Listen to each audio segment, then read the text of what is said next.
Hello. Hi, hi, Hello, hi. everybody. Hey, let me just get rid of this banner for a second. Hello, hello. Happy Monday. Heather Jean here. Happy I am Monday to here with the you. gorgeous Ziza, and I am so excited because you were featured in the podcast last week. This is Ziza Week. It sounds so nice, Ziza week. I love that. Yeah, you deserve a week. How are you doing? I'm good. I'm very good actually. How are you? I'm really good, thank you. We did no talking before this, so we're just like, Yeah. okay, let's just catch up live online.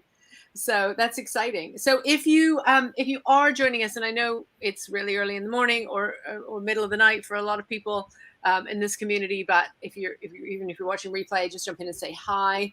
I've just checked, we are live, so that's exciting. Okay, so Miss Voice of Power, how's life in coaching and all things voice? It's going well, and I'm getting ready to make a special announcement today about my coaching program because I will open the doors for a few more people today. And it all went well. I went through a lot of ups and downs, but I did learn a lot in the past week, especially in the past week. And I had some new breakthroughs when it comes to my voice and to helping others discover their voice and put it out into the world.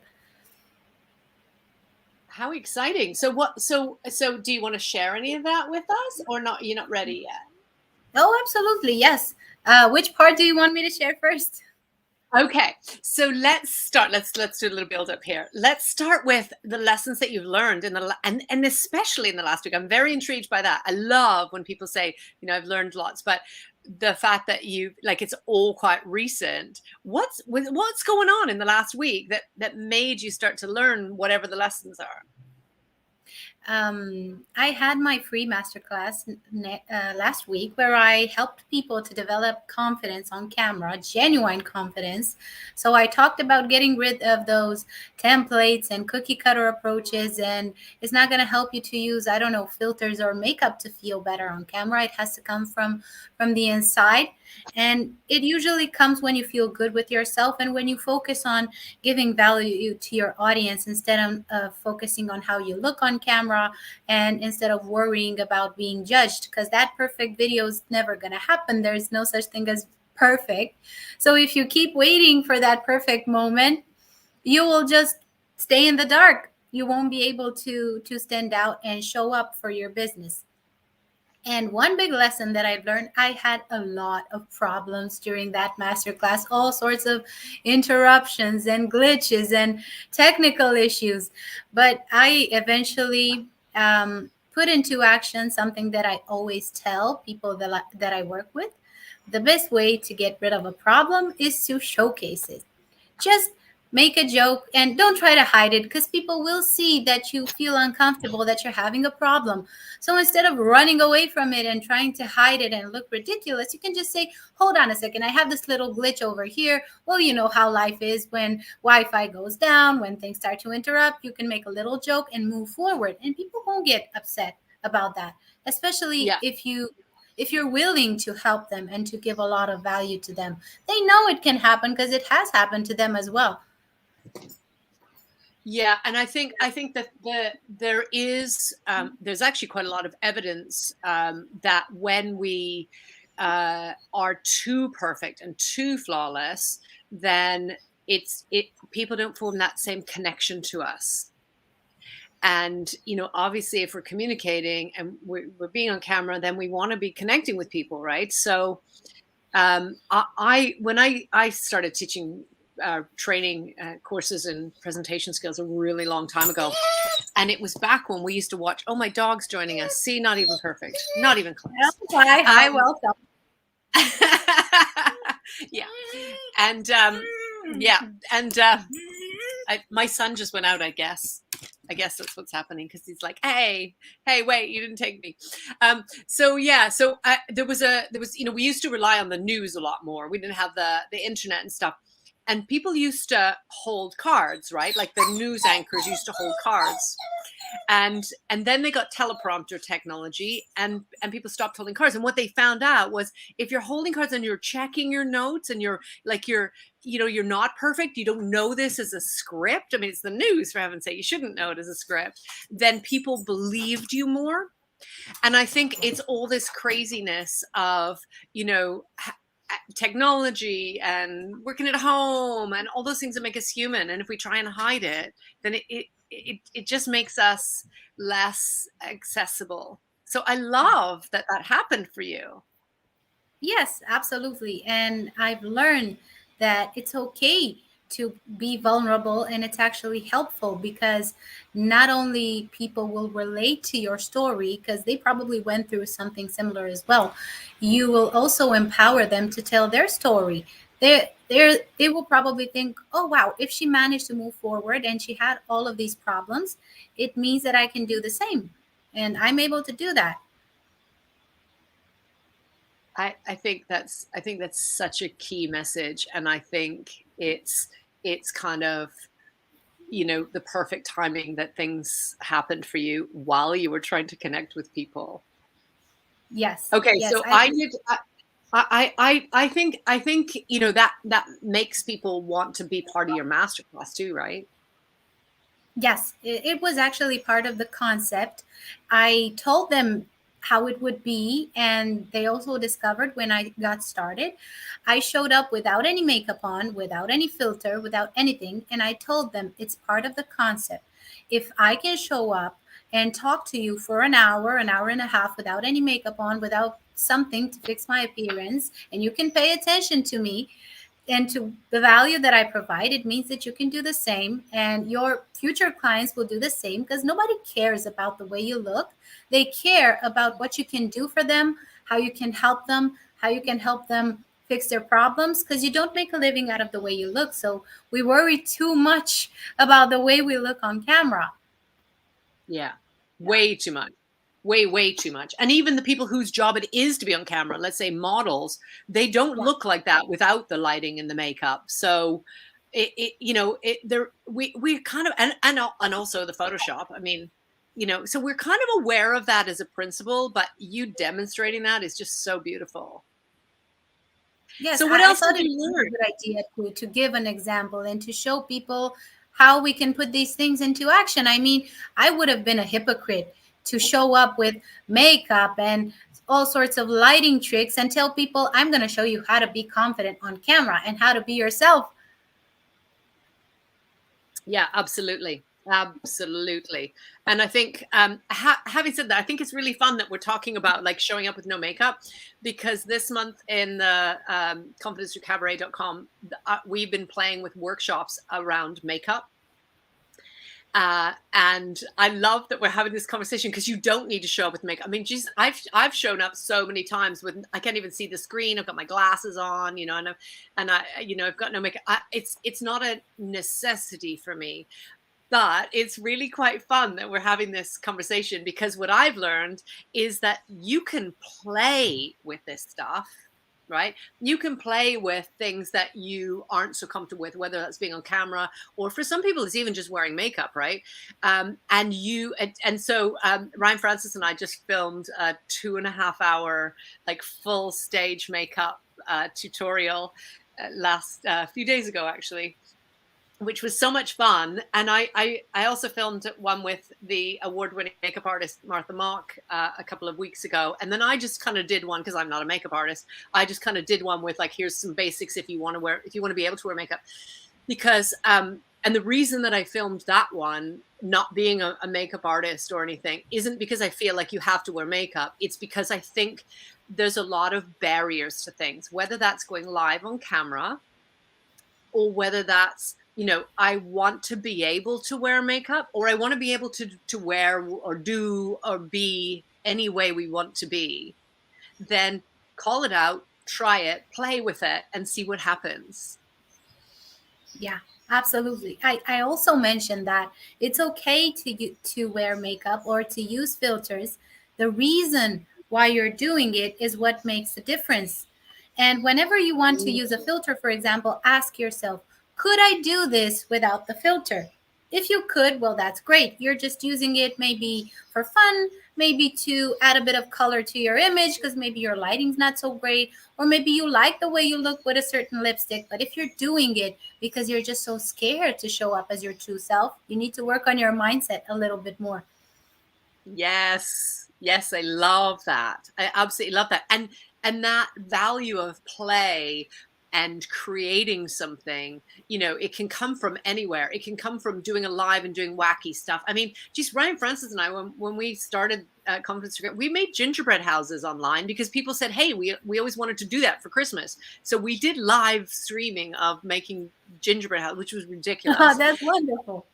It was so much fun, and there was so much joy and energy, and people were laughing and trying it, and so I think that bit about being able to play, being free to say I'm showing up, and I'm gonna try things.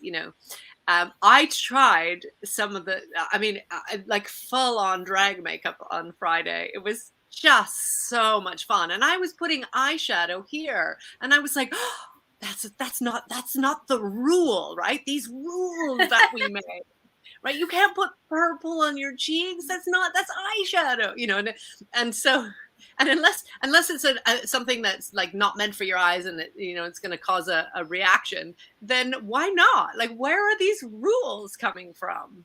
Yeah. And it's Who the made same these with the rules after camera. all? Yeah. Yeah. And so I think everybody worries so much about it being all perfect. And so did people respond to that message with you sort of saying, look, if I can do this without all the Yes, gimmicks, then yes. And while I was talking, I could see a lot of people just nodding and nodding while I was saying things. So, and I got a lot of wonderful feedback afterwards. There were people oh, that had never posted a video for their business in their lives, and after that, they told me, "You've inspired me to do my first reel." And I was like, "Wow, what is it going to be about?" And then she told me, "I already posted it." Wow, I can't believe that. I feel so happy. amazing. I haven't actually posted a reel. I post like little videos on Instagram, and obviously post lots of things on IGTV, but I haven't actually done a reel either. Don't know why. Is it so different? I mean, it must be quick if she could just do that and post it. Yeah, not necessarily. It's not so different. Sometimes people make it look different because I think you can see, especially on the explore page, there are these people that teach you how to do reels, and they dance around in reels, and they throw around towels, and they use all of these wacky transitions that take hours to create.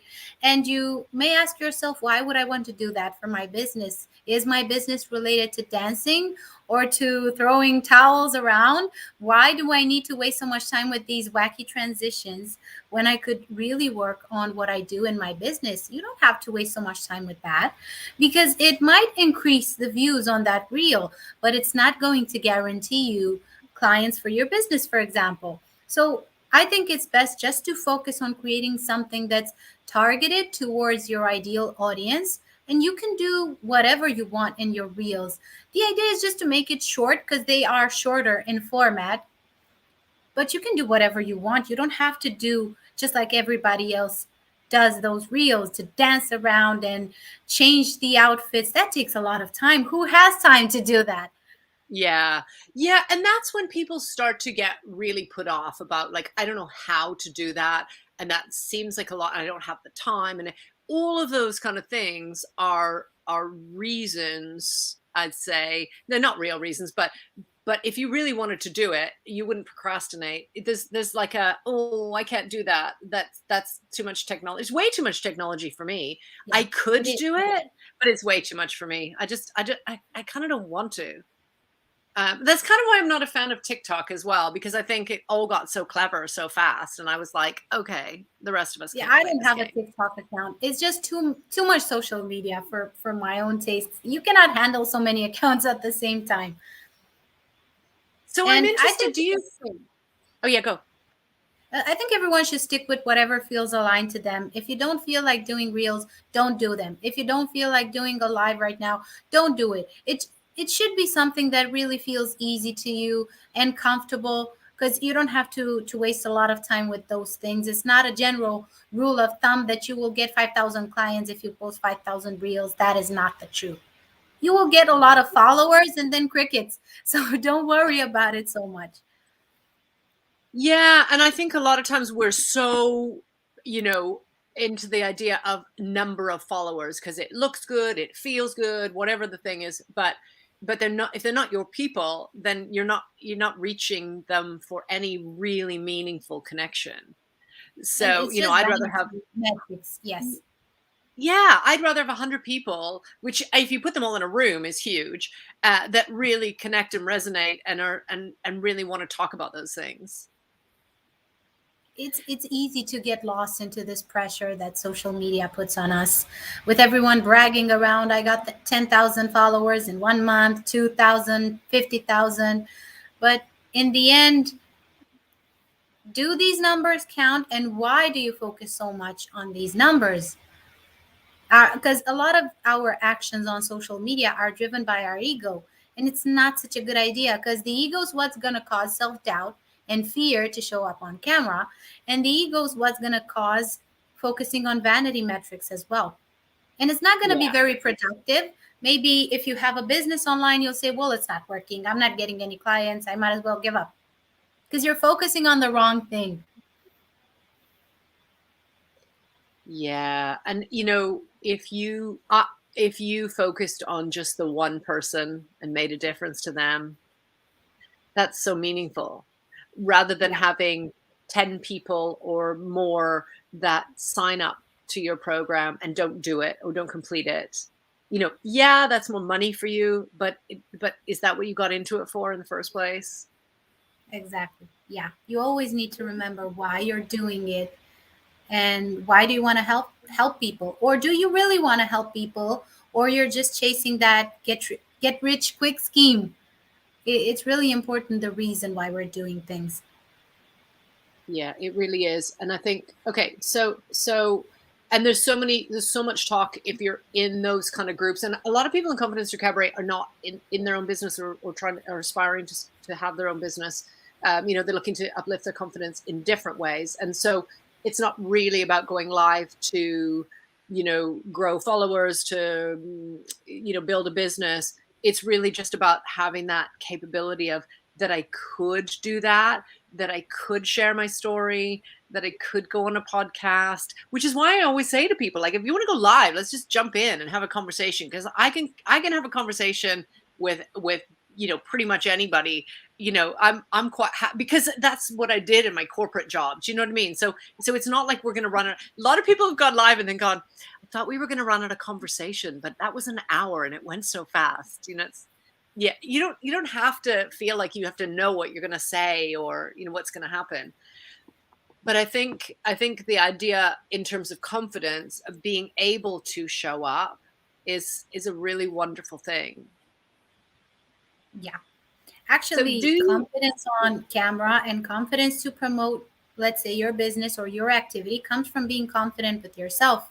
So that's the first and most important thing. It doesn't matter what you're doing, if you have an online business or not, if you want to show up on camera or not, it doesn't matter. The important thing is to be comfortable and confident with who you are. And then you can do all of the other things that you haven't thought about so far. yeah, absolutely. Yeah. And it might be something else that you want to be able to do, but Yeah, just being able to show up and do it, might be that you want to take a dance class or you want to, exactly. be able Yeah. to go to a party or whatever it is. So, do you think that platforms like Clubhouse are helpful in that? So, if you're not familiar with Clubhouse, it's only live, so there's no recording, as they're not supposed to be recording. There's no like chat, texting, and it's just They've basically like added a whole this bunch feature of. now. They've added this chat feature now. Oh, they've added it. Oh my goodness, I haven't been on it for a few weeks. I haven't even seen. Oh, that's a shame.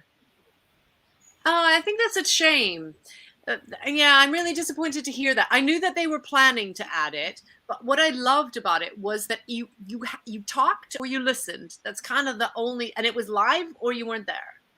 And Yeah, then I people think started they've recording added it. this option, especially for people who moderate rooms and they need to have a back channel to talk to them, to talk in while they're doing that room, and to talk things that they shouldn't say in public. Let's say, let's introduce the next guest. Let's do that, and it's kind of it's a bit exhausting to slide between Instagram, for example, and Clubhouse or WhatsApp. So it's much easier to have the back channel over there. Probably that's why they've added it.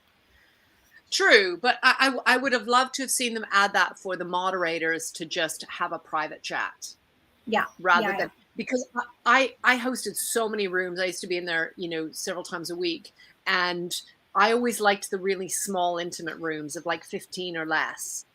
yeah, Because in the really big rooms, when you've got 15 or more moderators that are all talking, you really don't get, you're just there to listen. And and you could get hundreds and hundreds of people in the room. If you haven't been in there, it's just, it's really like listening to a podcast all together. But I think I think that the small rooms, the beauty of it was the amount of people that would speak up and say, I've never spoken before. I loved that. yeah. Me And of too. course, now with the chat, if there's a text chat, there will be a certain amount of people that won't speak up. They'll just type. Yeah. So that's a shame that they've added that. But I was going to say to you, do you think that it's easier to do something like Clubhouse where there's no camera? Do you think the camera is a big thing to being heard? I think so. Yes, because I've noticed that some people use Clubhouse and they may not feel so afraid to talk because they can just sit around in their pajamas. They don't worry about the way they look. They put their phone to the side and just talk, have their dinner, no problem. Put my mic on mute and I'm okay. But if there's a camera involved, oh my God, it's the boogeyman. Yeah, that makes sense. That makes sense. And I think, that, I mean, certainly I experience that with Cabaret because I've been posting kind of my process for putting together a performance that's coming up very soon now, which makes me feel sick. I'm at the gluing sequence stage now. um, and and that whole kind of the difference for me between being in a business conference where I'm up in front of people and I feel like they're judging my content, they're judging my approach, they're judging the things that are happening, not me personally. I choose to feel like they're not paying any attention to me personally, other than, is there a congruency between what and how I'm doing things and the content. But when you're on something like in Cabaret or you're on stage, people are looking at you and they're measuring you. And it's quite a different thing. And it's not always a bad thing. I mean, I'm not suggesting it's a bad thing because usually your audience is willing you to do well, unless you're somewhere terrible, and I think the thing to remember there is that not everybody's going to like you, not everybody's going to like your material, not everybody's going to want to listen, not everybody's going to show up, and that it kind of doesn't matter. Yeah. People are not there to judge you. Honestly, they're not there to judge people and to boo at you. They're there because they just want to see something, and actually their wish is to have their hearts touched with the emotion that you can bring on stage. And actually many of them don't have the courage to go up on stage. And they have the certain respect for people that manage to find that confidence to go on stage. I'm typing this into the comments right now. Your audience's wish. Say that again. Your audience's wish is To have their hearts touched. oh, that was it. I love that. I love that. I think that's a really important thing. I'm going to remember that next week when I'm performing. Well, ask yourself, why do you go to see a show? Do you go there to judge somebody? No, you want to feel No, good. exactly. Exactly. I know sometimes on social media, some people get into the wrong kind of groups or, where there's a lot of people that are there to to mess it up or to rant or whatever, but it's so small. I've never actually been in one of those rooms. I know people talk about it a lot in Clubhouse where people jump in and start being toxic and get reported and all. I've never been in those kind of places because I just don't show up in those places. Yeah, I ended up in just one room of this type where there was a troll, but actually that room was a business networking room. It was so called like that. And there were hundreds of people waiting to talk about what they were doing, but I think they were more than 30 moderators, and they were talking so much about themselves that people didn't get a chance to talk about their businesses. So Yeah. why are you doing this room? Are you doing it because you want to help people network with each other and connect with each other? Or are you doing it because you just want to hear yourself talk and talk and talk? Yeah. Are you genuinely doing it because you want to help people? So Yeah. that was the first and last time I joined that room, even if it's so popular and people say, wow, this is a wonderful room. I didn't enjoy it. Not because I didn't have a chance to speak and I've waited for 2 hours, but because I've seen there were so many people that didn't get a chance to speak. And when one of them actually got to speak, she said, I've been waiting for this for weeks because I never managed to speak. And why do you need to put yourself into this? Just get out of the room. Do you have to spend so many hours waiting to get a chance to speak? You can speak wherever you have the space to do it. You don't need to ask anybody for permission. Absolutely. Oh, I love that you said that. You don't. Yeah, absolutely. Like go start your own room and share your message. Yes. And like you, I also enjoy rooms that are more intimate with fewer people because you get a chance to interact with almost everybody. And eventually, if one or two people get the courage to raise their hand and say something, then there's another one and another one. And if you have a 1 hour room, let's say, well, 5 or 6 people are more than enough to talk. Other than that, it's just going to be noise and it will cause chaos and headaches. And I can't Yeah, listen to them. absolutely. I've moderated rooms where there's been kind of three of us, and so it's not a large audience, but I've learned so much from that space, from those people showing up. Yeah, And the fact that one person has touched two of us or even one of us is that's got to be enough. That's the point. You've expressed, and I think that's the bit about what is your intention. That is such a big thing. I find that a lot in my business life, that people are not clear on what their intention is. And so when I go into a business and I'll say, okay, so you want me to talk about this, I don't know, diversity and inclusion policy. So your intention is that everybody has sat through this so you can tick a box, or is your intention that they take action and change it? Because if you exactly. want me to do a PowerPoint slide, nobody's going to change their behavior on that page. So, and it kind of offends people, especially people in HR, because they'll say, oh, no, of course we want them to act on it. It's like, well, then let's do something here. Let's really do something here. I like being upfront. I don't think there is anybody that doesn't know what their intentions are.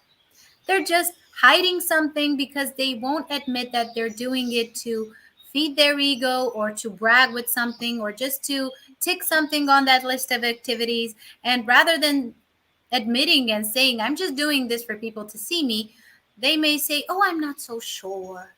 Or maybe we could try something like that.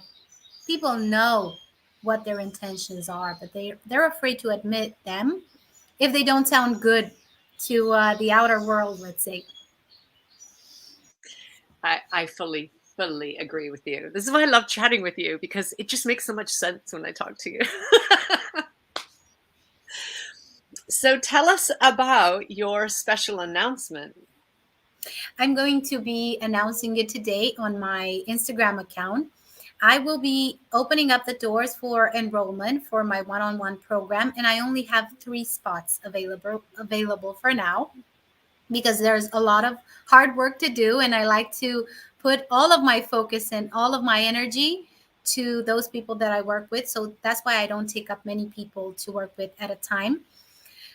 And this program is wonderful if you are just getting started with your business. Maybe you have a client or two or three, but you felt it was just a miracle that you got them because you lack the confidence to actually show up as who you truly are, to speak to your potential clients, maybe to create a powerful message. Sometimes you feel like your thoughts and words are stuck inside your mouth because you're afraid to verbalize them.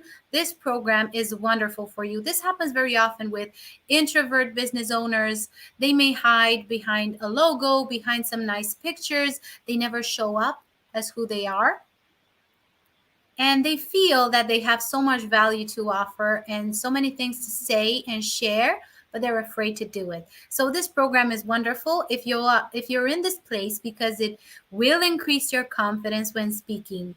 It will help you get a powerful voice, so that's going to boost up your confidence even more, and it will bring clarity and cohesiveness into your brand messaging to make sure that you're speaking to the right people that you actually want to speak to.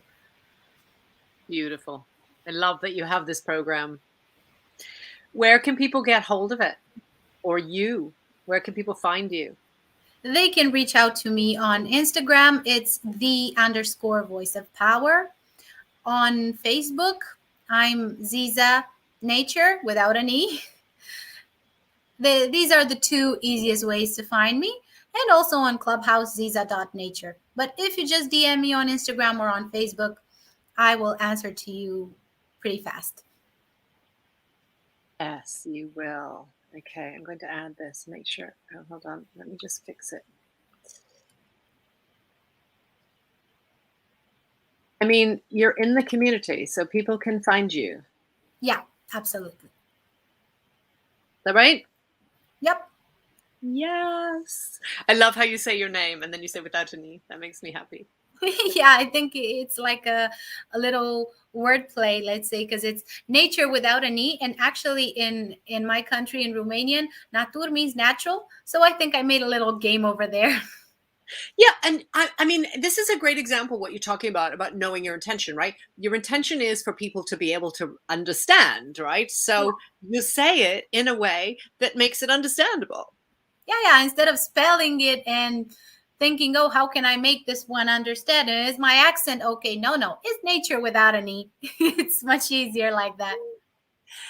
Oh, Ziza, I love your work. I am such a fan.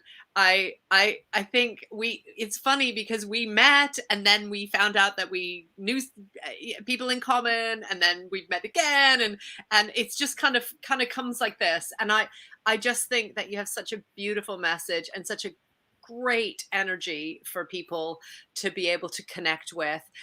Do you want to share anything about your background and why work with you on this? Because obviously you've explained, your point of view, and we've had a lovely time to be able to get to know you, and you've shared your offering. Why work with you? I know you have a wealth of experience. Do you want to share?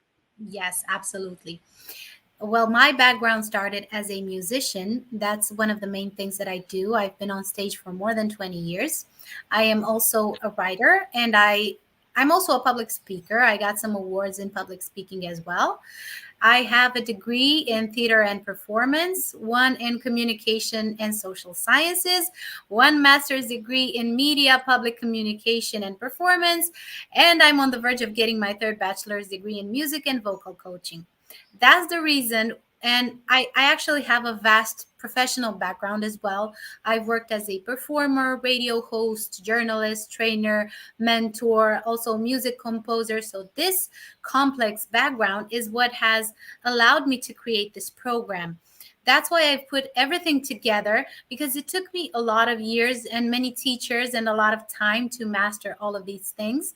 So I put all of my knowledge together. You basically get three coaches into one that teaches you vocal technique, one that helps you with confidence when speaking, and one that helps you with message clarity and making it targeted for your ideal audience. And one thing that I like to do, and it's something that I also do when I am on stage, I never use cookie cutter approaches and templates. I don't believe in that. I am not that kind of coach that's going to teach you public speaking skills such as smile when you have have this sentence. At this point, you pause. At this point, you raise your voice. I don't believe in that. I think, and I know it's the truth, because it also happens to me. If you are genuinely yourself, and if you feel that thing, if you're sincere, your words will follow your emotion. So the idea is to build up your confidence, to be yourself, to show up as yourself, and all of the words will come up after you. The only technique that I'm teaching is the vocal one, because that's the one that you really need to make your voice sound powerful. But other than that, it's a lot of creative thinking and experimentation and learning as you go and discovering who you are. I love that. Thank you. See, this is the thing that first bonded me to you, is this not having a cookie cutter. You need to sign up to this 12-month program, and you might only need 3 of those months, but you sign up to the whole thing and you go through stuff you don't need. And I adore that you work one-to-one with people. That for me is real coaching. And that's, I'm actually kind of working on a whole series of that stuff, because I think people are very confused about what coaching is, because there's so many people out there calling themselves coaches. And look, I adore your work if you have a cookie cutter thing, but for heaven's sake, please stop calling it coaching. Do you know, Yeah. because when you're working one-on-one in true coaching, it can't possibly be a cookie cutter. Yeah, absolutely. And I'm such a fan of your work for that. So I thank you for coming on. Go check out the Confidence Through Cabaret podcast, because we have a whole conversation there, which goes on for like an hour. You'll find that on all of the links. You'll find the vodcast actually is up on YouTube, on the vodcast playlist, if you want to watch the video.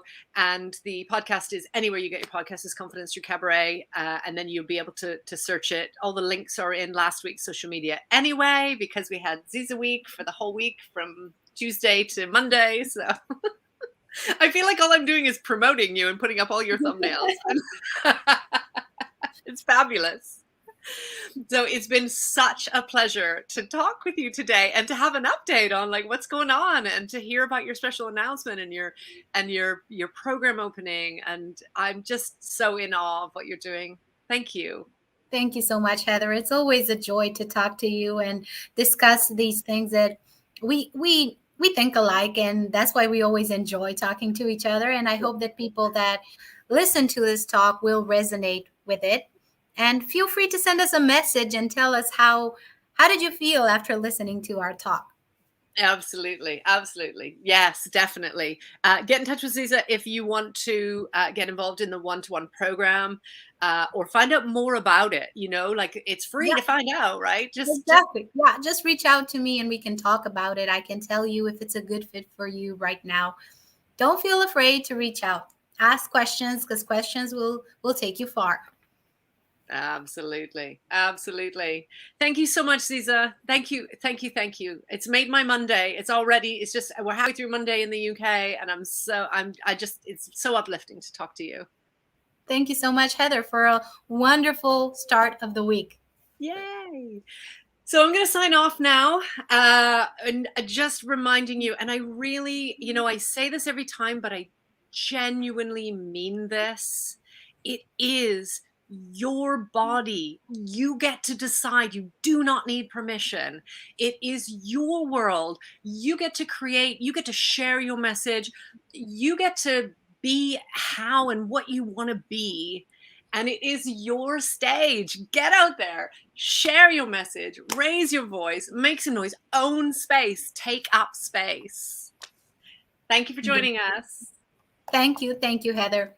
Bye-bye.